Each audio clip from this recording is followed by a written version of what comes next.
Have a look at your scan.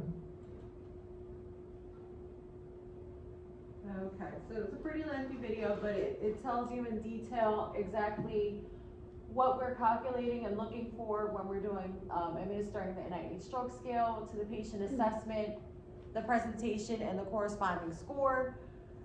Just to give you what it looks like, we'll go in detail as far as scoring and how it's broken down in each category.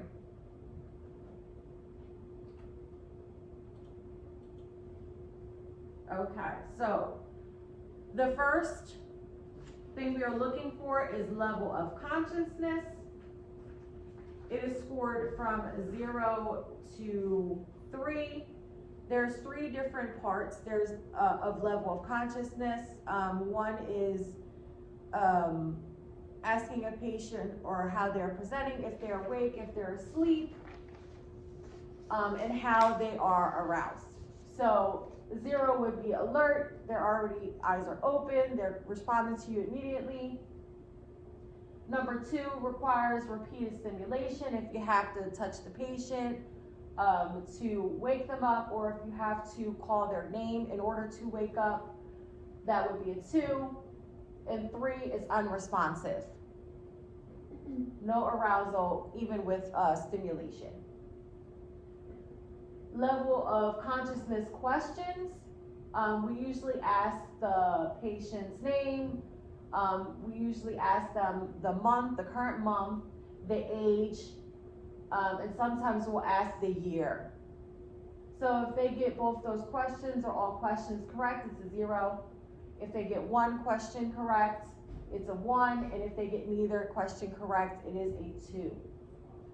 The last of the level of consciousness is the commands: to open, close eyes, to grip the hands, and to release the hands. If they do both correct, it's a 0. 1 is 1 correct, and then 2 is neither correct.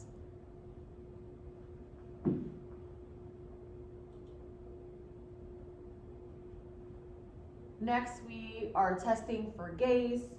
This assessed horizontal eye movements. As you can see in the video, he had the patient follow his finger with just her eyes, and that's to help see if there is, if the gaze is normal, if there is a partial gaze palsy, or if there is a forced deviation.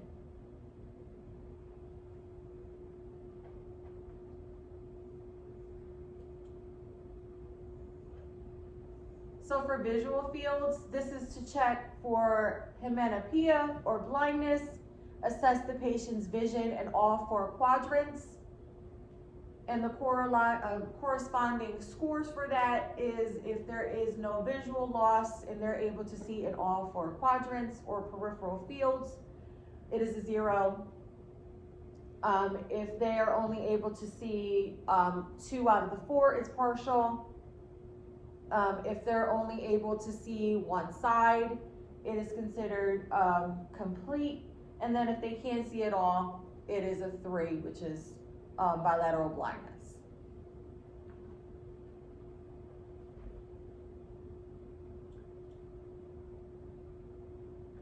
Facial palsy. So this is to evaluate facial movements, to check for facial symmetry when smiling or showing teeth. In stroke patients, some may present with a facial droop, and that is prominent when you're assessing for facial palsy.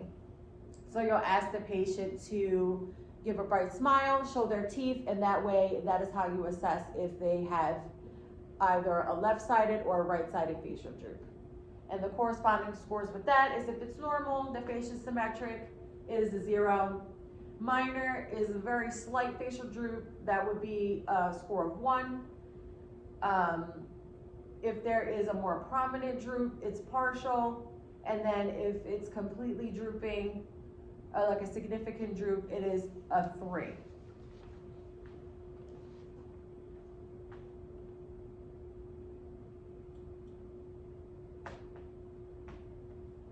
Okay, so now we're moving on to extremities.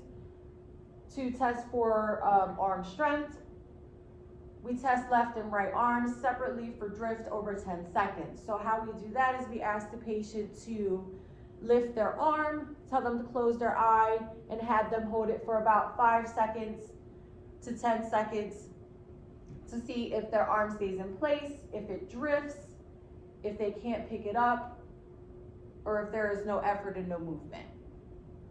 So the corresponding scores for that is no drift is a 0, 1 is a slight drift, 2 is they can pick their arm up but it quickly falls to the bed, 3 is they're trying but there is no effort, and then 4 is just no movement at all, not even fingers.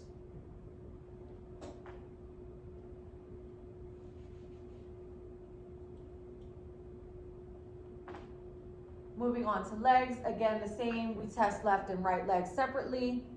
We ask the patient to lift their leg, or have them close their eyes, lift their leg, and see how long they can hold the leg up. If there is a drift, if they can't resist any gravity, there's no effort, and 4 is no movement at all, complete paralysis of the extremity.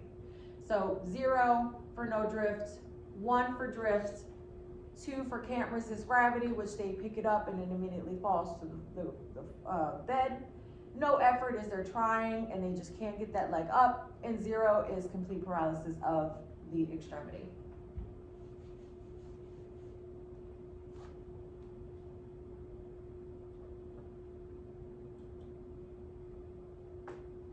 So limb ataxia. How we test this is we perform a finger, nose, finger, and heel, shin test. So you ask the patient to point their finger, their index finger out, have them touch their nose, and then have them touch your finger first, have them touch their nose after, and then have them touch your finger afterwards. And that's just to see if the patient is able to complete that task. And then we ask them to do a heel shin test, where they use the heel of the opposite foot to about the top of the shin area, and they're asked to drag that heel down towards their foot to see if there is any ataxia. It evaluates the coordination and it checks for uncoordinated movements if they're unable to complete the task. If there is no limb ataxia, it is a 0. If one limb has a bit of ataxia, it's a 1. If both limbs have ataxia, then it would be a score of 2. And then obviously if the patients are an amputee or if they have hip fusions where they cannot perform this task, it's an unable to assess.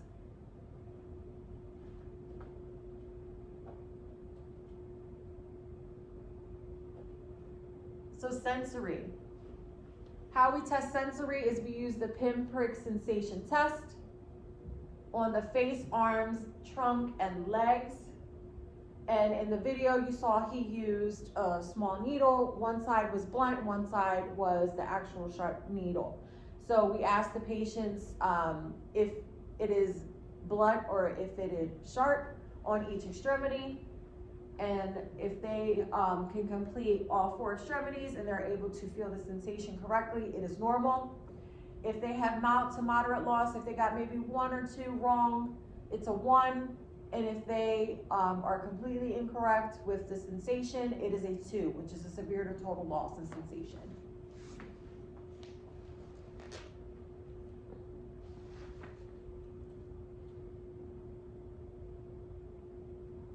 Okay. So I provided students with this infographic that is here, that is on this paper, and if you saw in the video that was doing the NIH stroke scale assessment, these are the exact pictures that the physician provided the patient when evaluating for speech.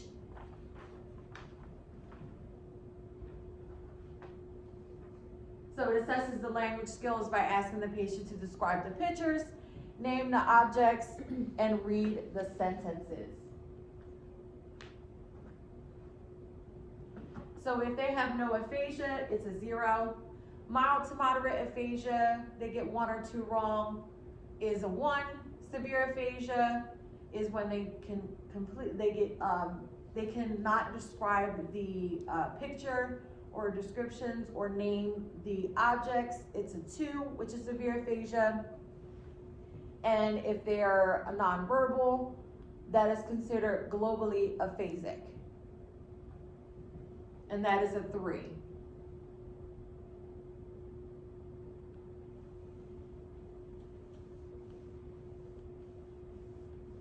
So dysarthria, this is going to test how clear the patient is speaking.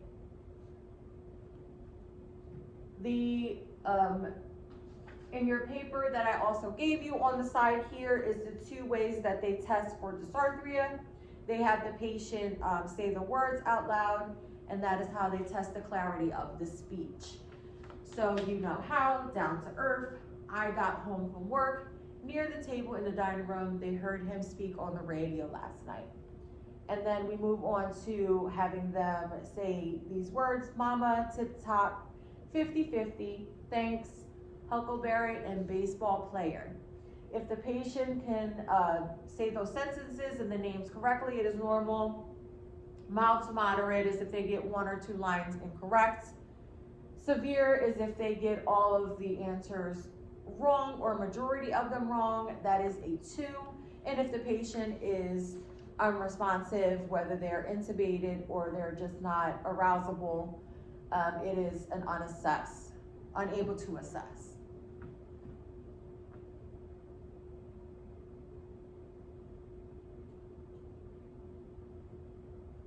So extinction and inattention. This is to test if the patient has neglect, whether it is on the left side of the body or the right side of the body. So how we test this is we use double simultaneous stimulation. Again, referring back to the video, the doctor had the patient close her eyes and then utilized his hands to touch the extremities to see if the patient can identify if it was the left side of the body, if it was the right side of the body, or if it was both simultaneously. If the patient can get all of those correct, it is scored a 0, which is no neglect. If they are able to get some questions but not all correct, it is a partial neglect. And then 2 is profound neglect, if they can't feel any sensation on either side of the body.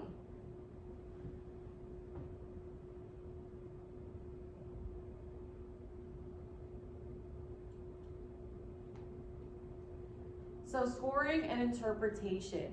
So a score of 0 is no stroke symptoms, 1 to 4 is minor stroke, 5 to 15 is moderate stroke, 16 to 20 is moderate to severe, and finally 21 to 42 is severe stroke.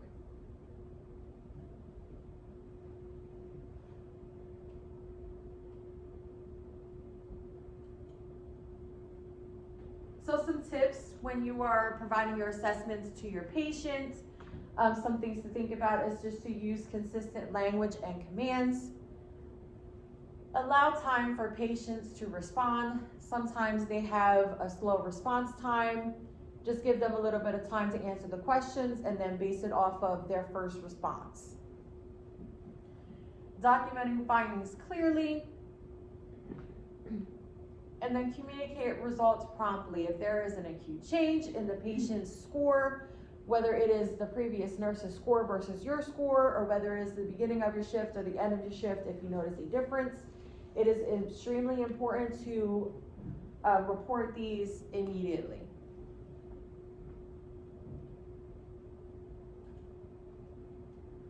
So when you are documenting on Epic, the NIH stroke scale, after you administer the assessment to your patient, this is how it shows up on Epic.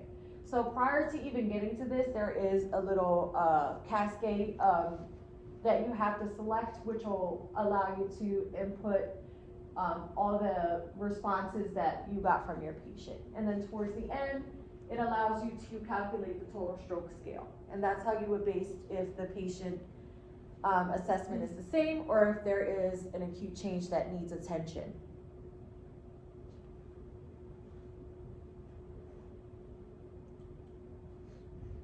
Okay, any questions on the NIH stroke scale before I move on to the overview of the Glasgow-Coma scale? Any questions from anyone? No. Okay, great, all right.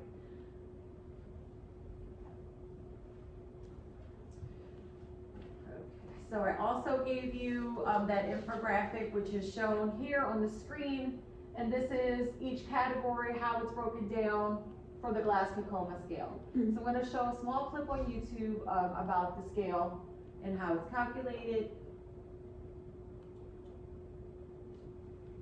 Okay, class, so the components for the Glasgow-Coma scale, there's 3 categories. As you saw in the video previously, it is eye-opening, verbal response, motor response.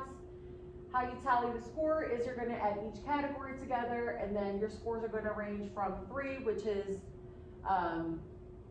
the lowest score you can receive, and 15, which is the highest, which is completely neurologically intact. So eye-opening response, again, just to kind of go over, if you walk into the room, the patient is awake, they're immediately answering questions, that's a 4.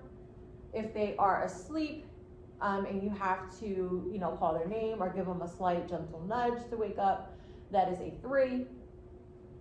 If you have to provide stimuli as far as like stimulating the reflexes to wake the patient up, have to do a sternal rub, that is a 2. And then if there is a rigorous stimuli and the patient is not arousable, it is a 1.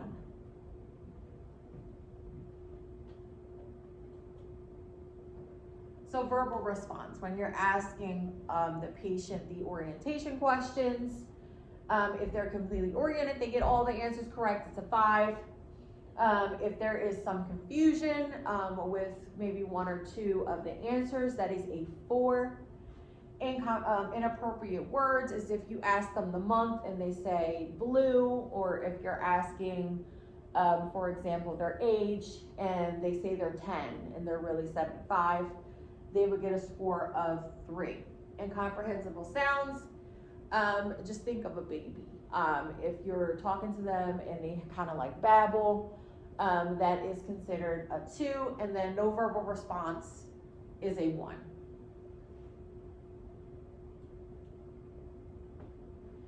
Motor response, again, you're going to ask the patient as you're evaluating, like you would in the NIH stroke scale, you're asking them to hold their hands up, you're asking them to grip, push, pull, the same with the legs, you're asking them to lift, resist, doing all of those. If the patient gets all of that correct and fine, it is a 6. If they localize to pain, it is a 5. If they withdraw from pain, it's a 4. Abnormal flexion is the corticate, which is their hands turn inward towards the body, so think of core. And then decerebrate is when their hands are turned outward. And then, of course, if there's no motor response, it's a 1.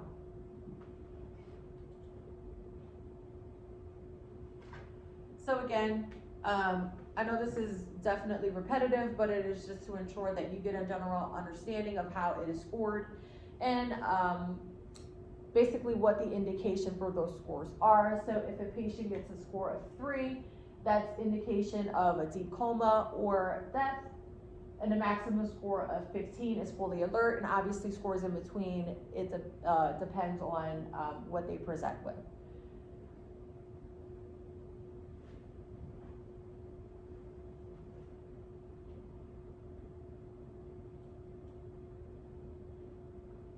So obviously some special considerations when you are calculating the GCS scale. Intubated patients, obviously they cannot verbalize, so you're going to do an assess. And then cultural and language factors. So a lot of times if patients are not English speaking, sometimes it is hard for them to understand exactly what you are asking. So it is important that if that is the case, to utilize a translator to be able to get an accurate assessment.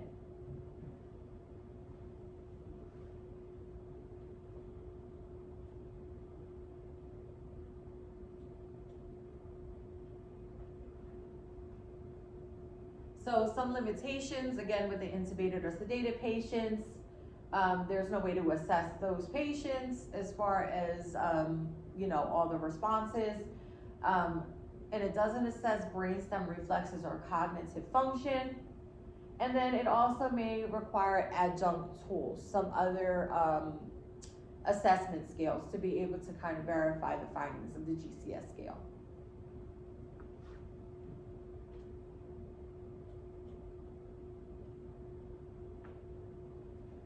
So again, once you're documenting your assessment on Epic, this is how it would show up.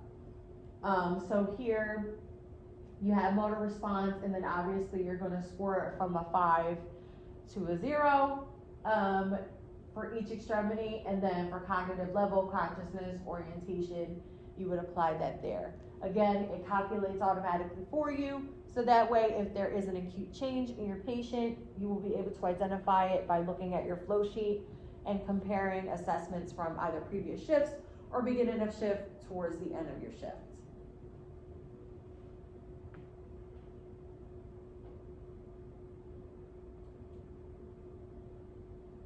Okay, so we're gonna have a slight break, bathroom break, refreshment break, and then we will reconvene in about 5 to 10 minutes, and then we'll begin our case studies. So what we're gonna do is there is 4 different patient scenarios.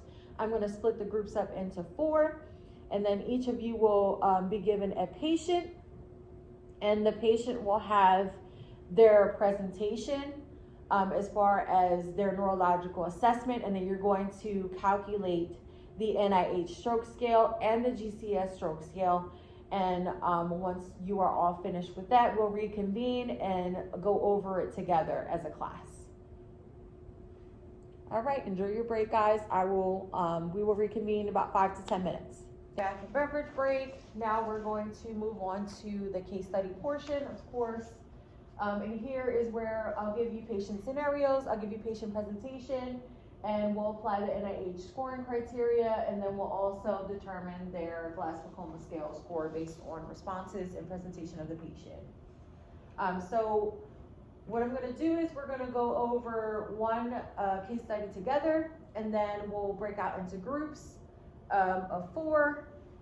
Some will represent the patient and their presentation and how they are assessed, and then the others are the ones who are going to be applying the scores based on that assessment. Okay. All right, so first case study is Samantha Sullivan. She's a 52-year-old female. Her presenting complaint, coming in with a mild headache, onset this morning. Medical history for her is hypertension and hypothyroidism, and her hypertension is well controlled. So on exam, she presents her level of consciousness. She is alert and oriented ×3.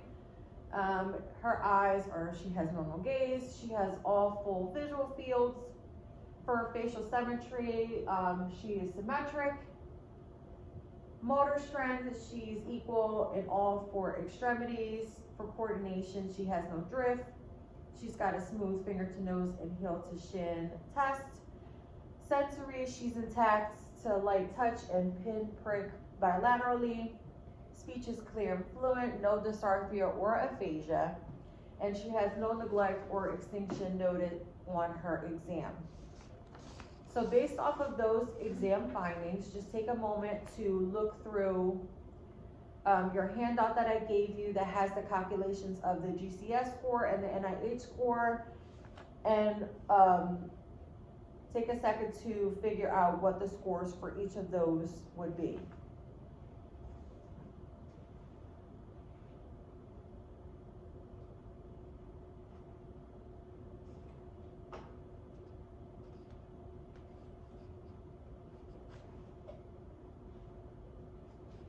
Yes, Lauren?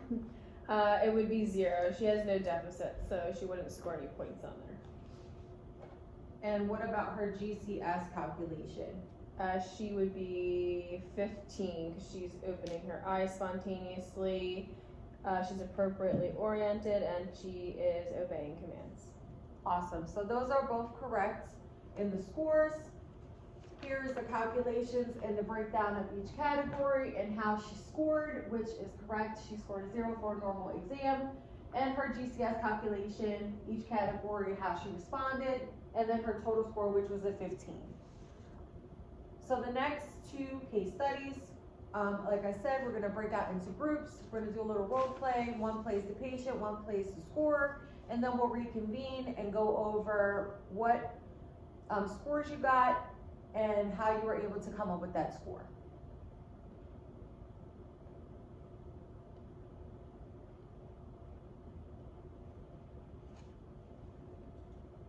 Alright class, so now that you had time to go over the patient scenarios, the presentation, and the scoring, we're now gonna go over it together. So this case study is for Mr. Gerald Green. He is a 68-year-old presenting. Complaint is sudden right-sided weakness and slurred speech. Onset was about an hour and a half ago, and his medical history is hypertension. He's a type 2 diabetic, and he has some high cholesterol. So on his exam, for his level of consciousness, he got arousable with mild stimulation and follows some commands. Orientation questions for month and age, he got incorrect. Level of commands for the eyes open, closed open eyes, grip for and release for hand, he performed one correctly. Gaze, he had a slight deviation to the left. Visual fields, he had right homonymous hymenopia. Facial palsy, he had right lower facial droop. For arms, his right arm, he got drifts down but doesn't hit bed. Left arm, no drift. Left leg, some effort against gravity. And then his right leg, some effort against gravity, drifts to bed. His left leg, normal. Limb ataxia, he was unable to test due to weakness. Sensory, had decreased sensation to the right. Language, mild expressive aphasia. Dysarthria was mild. And then for extinction and inattention, he had right-sided neglect present. So based off of that patient presentation, what scores did you guys come up with for the NIH and GCS for Mr. Gerald Green?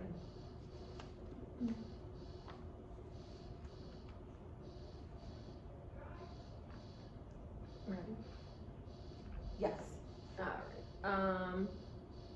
He scored a 17, so he got 1 point for being alert, but he was only following some commands. He scored 2 points because his level of conscious questions were answered incorrectly. He didn't get the month or the age in there. He scored 1 point because the commands, he only performed one of them correctly. He got 2 points for a deviation in his gaze, 1 point for the partial vision difficulty. He got 1 point for facial paralysis, 2 points for his right arm having a drift, and then he also got 2 points for the right leg drifted as well. And then for sensory, he got 1 point for mild to moderate loss. For language, he got 1 point for mild aphasia, and he did have some mild dysarthria, which also earned him 1 point. And then lastly, for extinction, inattention, he had some right-sided neglects that gave him 12 points. When we added those all up, we got 17. Perfect. And then his GCS scale, what was the result of that? His GCS, we ended up getting 12 for eye opening. He only opened his eyes to voice.